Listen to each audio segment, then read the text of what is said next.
in the Premier League and a big club like Tottenham Hotspur. It's a dream come true. I'm just thankful that I've got here and I'm going to get the opportunity to play for the club.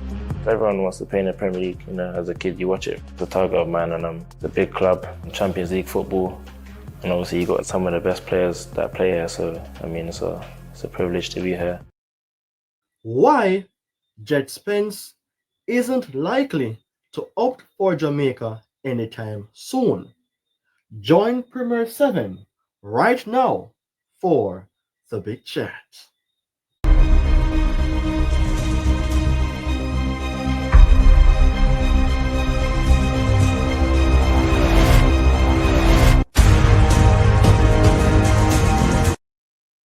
If we believe that tomorrow will be better, we can bear a hardship today.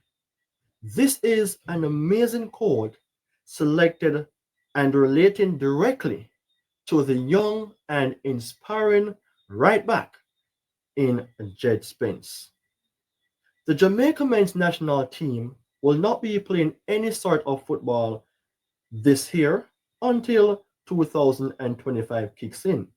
And the greatest thing is for us to get in or to organize our best set of players that can help Jamaica to hit the new heights. Welcome to Premier 7, everyone. I am your host yet again, Ryan Nelson.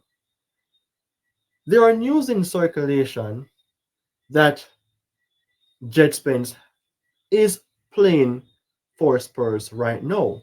Yes, he has been given the opportunity to represent, and he looks very much convincing, having waited for a long time. However, apart from playing for Spurs, where the international level is concerned, he is of Jamaican descent. And from we hear that, and this player is playing in the Premier League, then as a fan of Jamaica football, then I and you also would want for this man to play for the national team.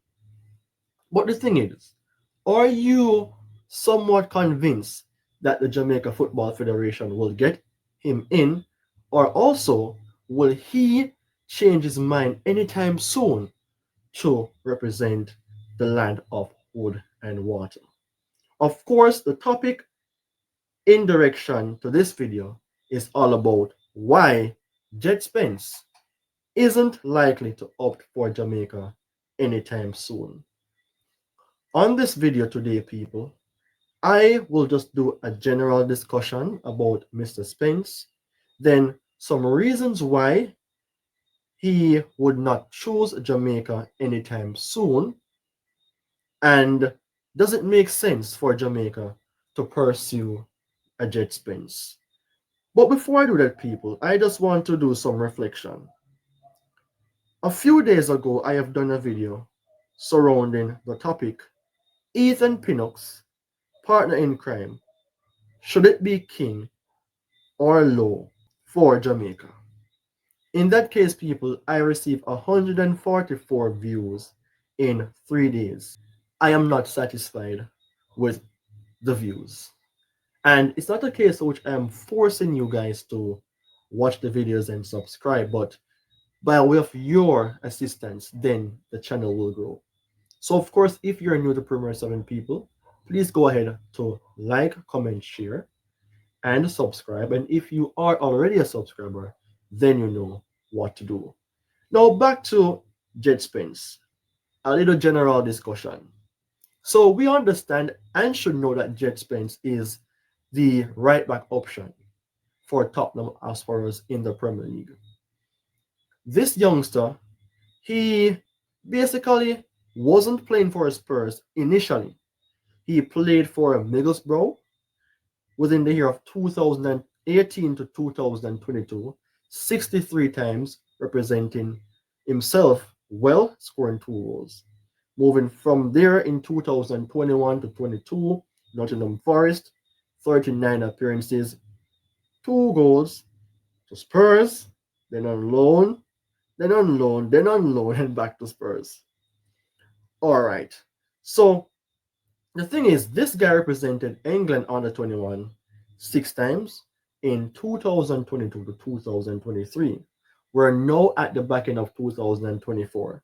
And if this guy is being a representative of England, then it shows that more so, if all goes well for him, then he would like to turn his attention to his country of birth. Speaking about country of birth, his parents are Jamaican, mother and father.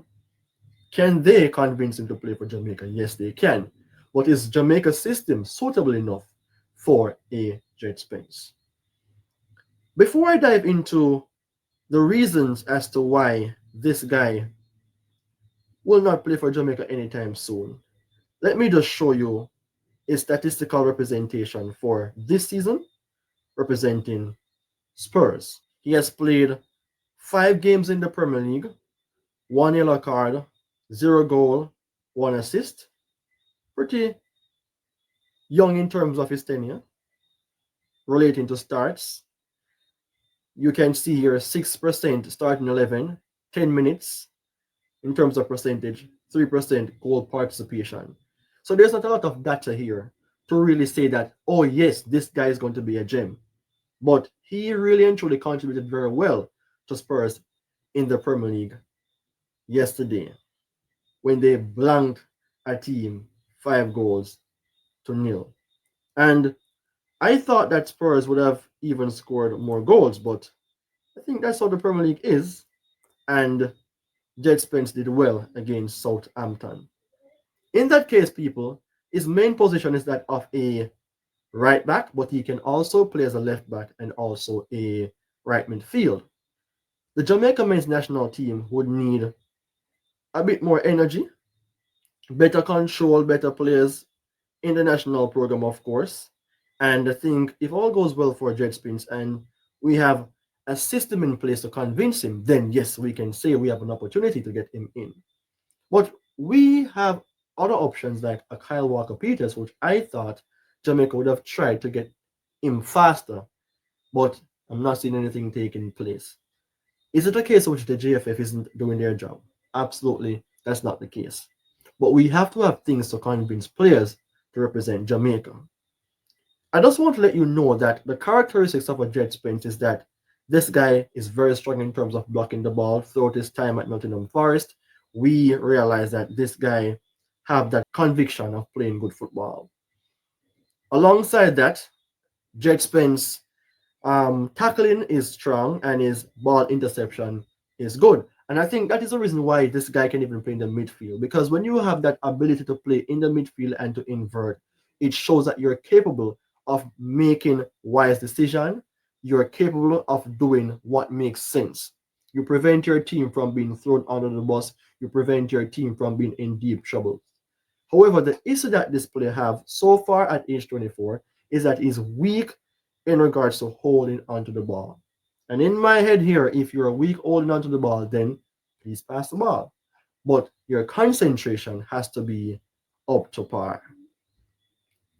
So speaking about that, I want to directly link this part now to the reasons why Djed Spence would not choose Jamaica anytime soon. And anytime soon seems to be not right now, not within the next 2 years. That's my opinion. Because England is coming to not really a decline whereas right back is concerned, but the top right backs of England, like a Kyle Walker, a Trippier, and a Trent, I think only one right now will be hitting their prime age, and that is, the man himself, Trent Alexander-Arnold. So, what are some of the reasons why this guy would not play for Jamaica anytime soon? And the reasons could be high wages. He plays in the Premier League and he would like to have a comfortable life, comfortable life in the sense that he have luxurious things or he is at that level for which he is satisfied with his standard of living. Premier League is a very expensive league and it would not be a good idea if I was in his shoes then to be playing for Tottenham Hotspur and then coming to Jamaica, I'm just sharing my opinion, to play and not getting a good wage or a salary.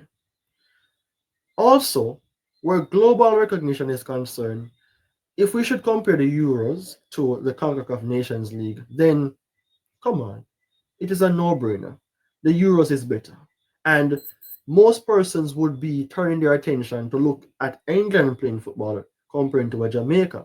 But the thing is, if we can get in a Djed Spence from before that, major competition starts to become a regular for him, then he can be one of those outstanding representative of Jamaica, right? And the thing is now, when it relates to competitiveness, the environment of the Premier League is way better than even the CONCACAF Nations League. And when and if we get in a Djed Spence and also he remains to play for Spurs, then the competitiveness then will help him, if he's a strong mentality player, to even incorporate such in his way of playing, and then he can help the youngsters and the other teammates to grow. But the thing is, he has to be around players who are also competitive, and we have some of such players in the squad. We have Leon Bailey, we have a Ethan Pinnock, we have a Bobby Reed, right? Those players basically plays in the Premier League. And also, history is significant. These are the reasons. History is also significant. England has a long-lasting history surrounding to making it to, big competitions. Of course, the World Cup is the most prestigious one. And the history of the clubs in the Premier League also, alongside competitiveness, is what Spence would want to aim for to create history for Spurs. The Arsenal, the United, the Liverpools, the Chelsea, even the Villa have better history than Spurs. But Djed Spence can make a difference. And the thing is, he could make a difference for Jamaica. But Jamaica, in terms of quality infrastructure, is nowhere close to even that of the MLS or even leagues in Ukraine or, you know, Turkey. Nowhere close. Even in Africa football is way better than Jamaica in terms of infrastructure and even quality players. So yes, we would like to get in players, but the system has to be a bit more pulling, not pushing. So I listed several reasons as to why he would not choose Jamaica anytime soon. I talk about wages, the global recognition, competitive environment, history, and of course the quality of infrastructure. And there could be other reasons as such. Now I want to bring across, does it make sense for Jamaica to pursue Djed Spence? Yes, it does. But I spoke about the factors. Jamaica infrastructure is not up to par. For example, the lighting or the field itself. We need investors on board. Jamaica needs sponsors on board, and a lot of work is there to be done. So if Djed Spence decided then, okay, Jamaica seems a bit interested to play for, but there's nothing to convince me. For example, the infrastructure that I'm relating to, then he will not come. But if Jamaica football is better in terms of recruiting key players, along with who we have, then that is somewhat better for Djed Spence. He will not be the only person from England who is of Jamaican descent to be in the squad, because we have players of such who are representing. No. But we don't want to have players who are hitting an older age. For example, if Djed Spence reaches 30, 31, 32, and then England puts him aside or never give him a chance over the years when he was in his late 20s, for example, 27, 28, then you want to run and play for Jamaica, then I think that is not something Jamaica should pursue. But we need to step up the gear and try to get in convincing players who can do not only a job, but that can represent the nation well. Right? So it is a good look that Djed Spence is on the radar of Jamaica from a long time now, but we are not yet to convince him to come. I don't think we are even nowhere close to the recruitment process. And there are other players that we want to get in before him, like a Mason Greenwood. It seems as if he's totally off the list right now. I spoke about Kyle Walker Peters earlier on. Why not getting a Kyle Walker Peters who England is not going to choose, it seems? But he's a better player than Djed Spence. Would the demand of a Kyle Walker Peters be that higher than a Djed Spence? Maybe, but we need quality to help us build and go forward. Not for a player to say, I want to play for Jamaica because the opportunity is there. But I want to say that they want to play for Jamaica because Jamaica pulls them to play. And, we are still not in that position, but we're taking our time to get into players to reach out and play for Jamaica. And Tony is a prime example, right? And We get in others as well, like Hayden, Holgate. Yes, so at least we're getting some players that I don't think we could even get them in at any time. So, but it has been a very long time Jamaica was trying to get in this youngster, or has been starting their investigation about getting him. So it's best for us to continue that process than to just leave it as that. So people, this video is all about why Djed Spence isn't likely to opt for Jamaica anytime soon. I have done my part, and I want to hear you share your words on this, people. So it's time for me to close the video, and I wish you all the best when you listen to this. All right, so take care until we meet again. Bye bye for now.